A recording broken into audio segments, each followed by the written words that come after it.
Gedung Putih buka suara terkait niat Presiden AS Donald Trump untuk mengakuisisi Greenland. Pada Rabu 7 Januari 2026, juru bicara Gedung Putih Karoline Leavitt menyatakan rencana akuisisi Greenland saat ini sedang aktif dibahas oleh Trump bersama tim keamanan nasionalnya.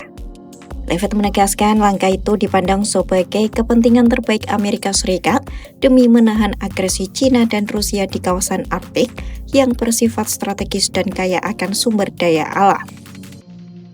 More control over the Arctic region and ensuring that China and Russia and our adversaries cannot continue their aggression in this very important and strategic region. And there would be many other benefits as well that, again, the president and his national security team are currently talking about. Menurut Gedung Putih, semua opsi masih terbuka untuk mencapai tujuan tersebut, termasuk penggunaan kekuatan militer. Namun Leavitt menekankan bahwa pilihan pertama Presiden Trump tetaplah diplomasi.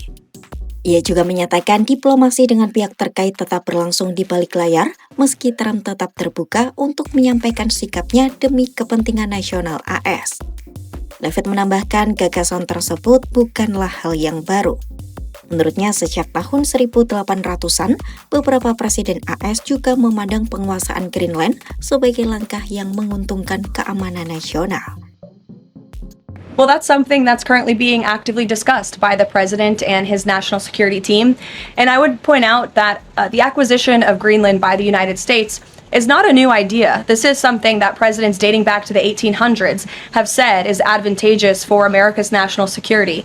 The president has been very open and clear with all of you and with the world that he views it in the best interest of the United States to deter Russian and Chinese aggression in the Arctic region. And so that's why his team is currently talking about what a potential purchase would look like. Niat Trump untuk mencaplok Greenland memicu kegelisahan di kalangan sekutu NATO.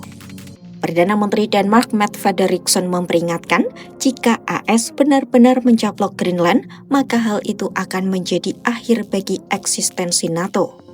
Situasi ini dinilai sebagai tantangan besar bagi NATO yang selama ini bertumpu pada kepemimpinan dan kekuatan militer Amerika Serikat. Dalam unggahan di media sosial, Trump menyatakan China dan Rusia tidak takut terhadap NATO tanpa keterlibatan Amerika Serikat. Meski demikian, ia menegaskan AS akan tetap ada untuk NATO meski menilai sekutu-sekutunya sering tidak berbuat adil terhadap Washington.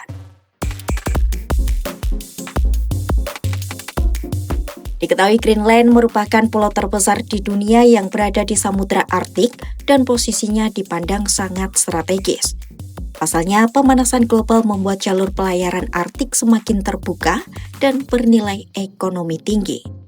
Greenland juga berada dalam koridor geopolitik penting yang bernama Celah Guyuk.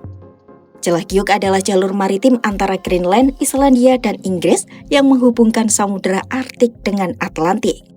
Selain posisi geografisnya, Greenland menyimpan cadangan sumber daya alam yang besar. Mulai dari minyak, gas, hingga mineral langka yang krusial bagi industri teknologi dan militer modern. Trump sendiri menyatakan kepentingan Amerika Serikat bukan pada mineral Greenland. Namun sejumlah pejabat dan analis menilai sumber daya alam tetap menjadi faktor utama dalam kebijakan Washington untuk menguasai Greenland.